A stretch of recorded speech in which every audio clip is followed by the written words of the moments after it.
these themed arcade sticks. There are so many of them, and also for different systems. This one is made for PlayStation 2, Xbox and GameCube. Quite interesting. So the box itself, first of all, it weighs almost nothing. And that's most of the time not a good sign. Also, the box got some wear and tear because this thing is quite old. But let's take a close look inside the box. Okay, so let's take a close look in the box itself. So this is from the brand Newbie. I already did a video about the Dragon Ball Z version. If you didn't see it, don't forget to check it out. Yeah, written card with some information. So it seems to be having turbo function, mode, back button, turbo, analog, program mode. So there are quite some interesting things. Pretty cool. They still have the original manual because these things can always get lost when going from collector to collector. So the first thing I'm noticing is that this thing is not that heavy. So let's move the box aside. What I find very unique, that this is more like a multi-stick, and this means that we can use it on 3 different systems. Something I have never seen with these things.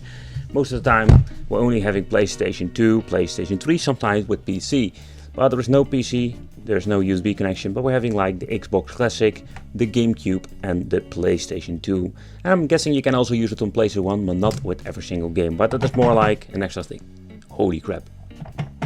That doesn't feel that great. So let's take a close look at the stick itself. Okay, so the joystick. There is no micro switch whatsoever inside. This is more like a D-pad with a joystick. I have seen this before with very cheap China products. Okay, starts, program, mode, turbo, and we're having here the back button. And the same goes for the buttons here at the right. And a really cheap feeling. Having 2 like grabber grips that you can put your hands on. Well, I must say that it feels quite comfy for a tiny controller. Soul Calibur 2, manufactured by Newbie. So let's open it up and let's see how it looks in the inside. Okay, so they had a shitload of these screws underneath every single feet. So I need to remove everything before I can even disassemble it. So that's what I did. Okay, let's open it up. And with my previous stick, the Dragon Ball Z one I've reviewed, this thing was made of metal. Now it's made of plastic. So look at this. So giving this thing some weight, they basically added 2 pieces of metal. That is really cheapo. But okay, better something than nothing. So okay, this is quite interesting. So we're having here this gigantic PCB. There is no modding so far I know. Yeah, maybe you can more like remove a lot of stuff and do some drilling and doing a lot of soldering to get some decent buttons in it, but take me for my words that it's not even worth the effort. So what you're going to get inside is a big PCB that connects everything. Here you can see that even having the LEDs. This is the reason why it feels so horrible, because there is no micro switch whatsoever. So in this video, let's open this up too, because I want to show you. Normally I think the idea behind it was we're going to get 2 rumble motors, but it seems to be only going to get 1. But a rumble motor inside this arcade stick is quite interesting. So let's open it up this and let's see what we're going to get, because I want to see why does it feel so bad. I removed the 4 screws, but it seems to be that it's just one big block that is attached to this joystick.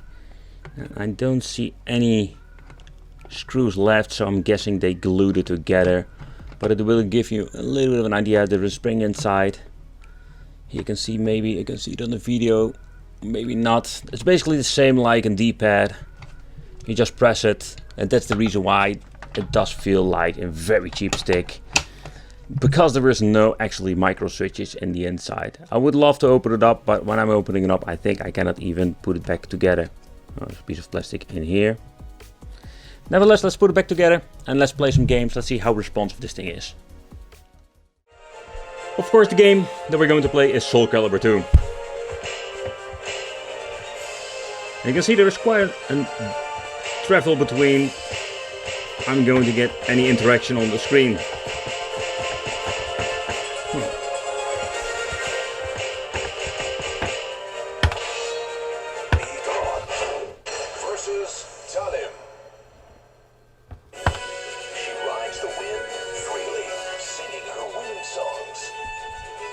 Love the soundtrack of the game.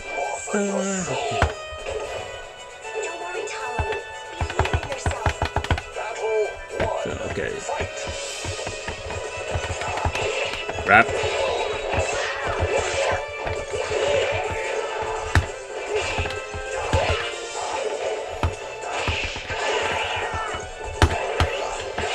Movements come out instantly, so I'm surprised to see that this cheap fill joystick responds not that bad. Okay, so let's do another round.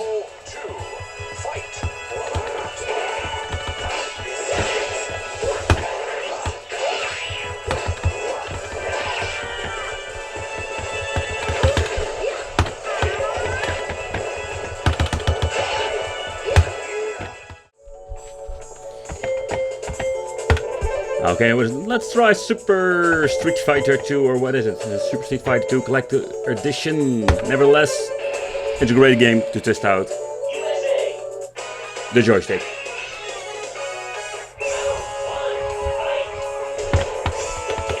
Oh, of course I'm touching the wrong freaking buttons.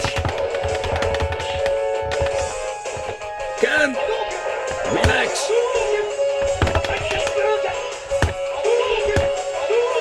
The joystick is working perfectly.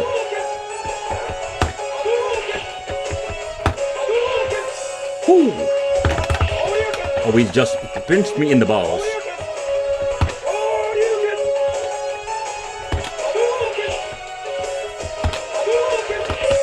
I have no idea to the super anymore!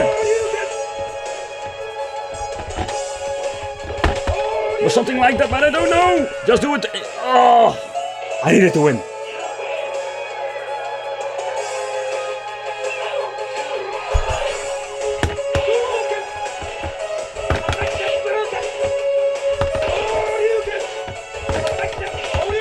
Oh yeah, I'm on the roll.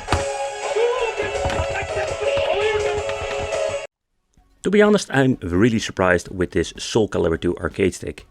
Normally we're always using, let's say, micro switches or samurai joysticks, but for this cheap feel thing, like this membrane joystick, it's a maybe cheap design, but it works very well and it is very responsive. I already mentioned that there was a tiny dead zone in the joystick, so that's something you need to take consideration. But it is a fun collectible, and yeah, you can even play it on certain systems like GameCube, PlayStation 2 and the Xbox Classic. And the last one, the Xbox Classic, so far I know there are not a lot of different, let's say, arcade stick for it. I want to thank you for watching, consider subscribing, hit the little bell, become one of the Wicked family, and I will see you in the next video. And don't forget to hit that little bell.